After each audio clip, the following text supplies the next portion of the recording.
Here, welcome. In this quick tutorial we are going to show you how to send messages on TikTok. It's super easy and we will make sure you get it right. Just make sure you are logged in and using the latest version. Make sure to watch the complete video and follow each step carefully to avoid forgetting anything and making mistakes. Okay, we are going to know how to send messages on TikTok. First of all, you have to click on the TikTok app.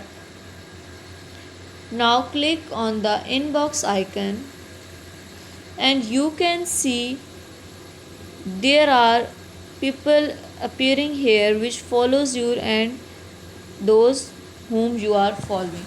If you want to send any message from one of them, you have to select any person and her or his inbox will appear.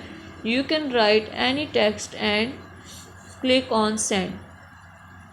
Your message will be sent to other person. If that person is not in your list, then you have to click on this bar and select search that person and click on that like this and send message.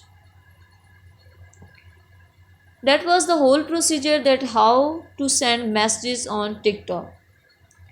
Please consider showing your support by commenting, liking, sharing, and subscribing to our channel for more valuable content in the future. Your engagement is highly appreciated. I wish you very good luck. Thanks.